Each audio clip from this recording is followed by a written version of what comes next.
Welcome to the Monroe-Walton Center for the Arts Creative Kids Space. I'm Donna Kaufman, and I am excited to be here. I'm excited to be able to do these virtual classes with you. Who is this for? This is for kids and kids at heart. Anyone who's got the heart of an art explorer. Okay, so these little 10-minute sessions that we're gonna post, we'll be using, I'm gonna be showing you how to use different materials. We're going to we're just gonna really get into some creative things. The first thing I'm gonna share with you today is a few simple supplies that I bet you all have at home, and if you don't, you should have something else that you can use, and I'll throw out some different ideas.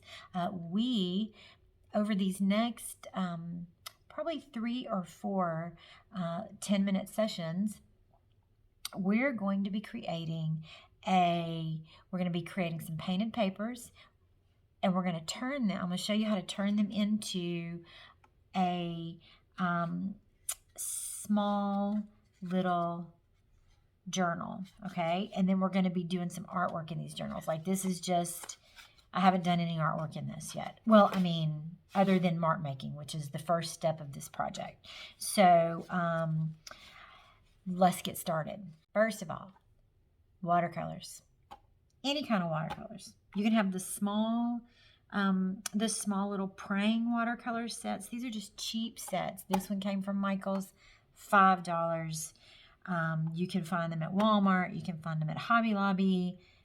Gosh, I know you can get the praying sets or the Crayola sets even at grocery stores. So you're going to need a set of some kind of paints. Now, if you've got acrylic paints, you can use those too, okay? I just love using watercolor, okay? I could not figure out, I couldn't figure out which, markers. I don't know what color I want. Only thing I know is I don't want to be limited. I want to be able to just look at all those beautiful colors and just, pick whatever I want. I really like that. Okay, so I don't use Crayola markers often. So this was really exciting to me. I have had this set 5 years. I've had these, a long time. I don't use these things that much, and it's time to start using them. And this is, this is going to give me the opportunity to use some of my supplies, because I tell you what, art supplies are sad when they're just left sitting around not being used. That's a waste, right? You need to just use it. Use what you've got. Fat ones, get some fat markers, thin markers. I don't care. Use what you got. They can be rose art, Crayola, anything, okay? I found some highlighters, and, who wouldn't just love pink, okay? So that's why I got this. I don't know if I'm going to use it. It doesn't really matter, but I got them, okay? I found these really fat colored pencils.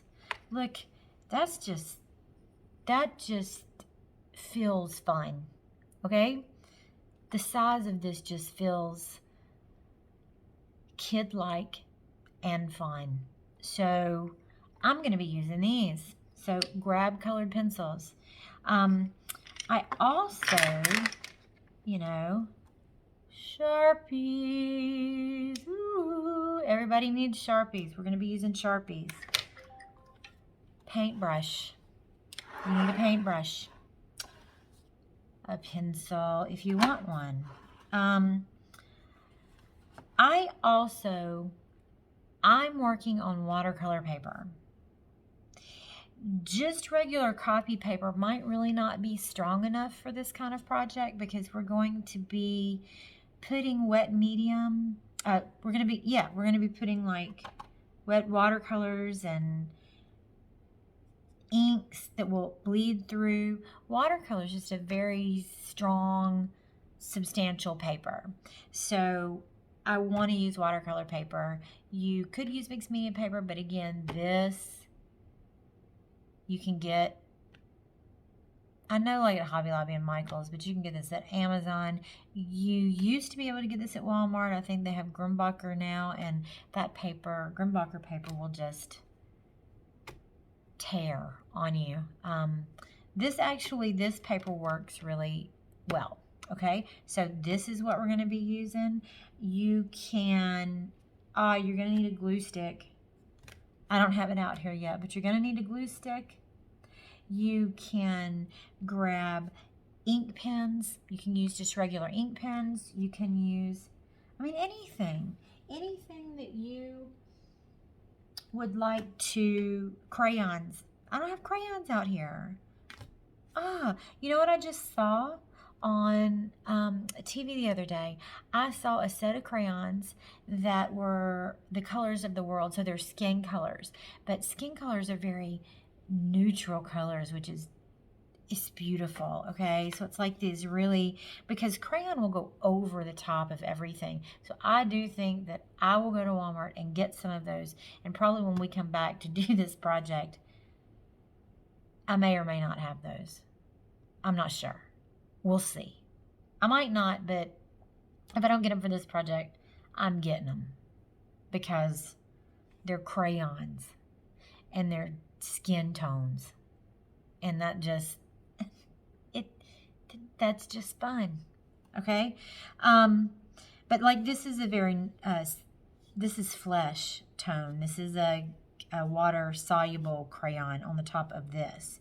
So you're gonna need a pair of scissors too, and that's about it. That's all we're gonna need. So go and look through your art stash and see what you can find. Don't just limit yourself to these. Okay, these are just suggestions. Okay, don't limit yourself. Like I said, if you've got inks, if you've got acrylic paints, if you've got Copic markers, the alcohol markers, those will work well. I see I'm drawing a blank now. I'm sitting in a studio full of stuff and I'm drawing a blank. And you know why I'm drawing a blank? Because I organized in here and I put everything in boxes and now I can't see it. I need to fix that. But anyway, so gosh, anything. So go grab your supplies and meet me back here for the next session, and we will start making our marks on our paper, and it will be fun. So I'll see you in a few.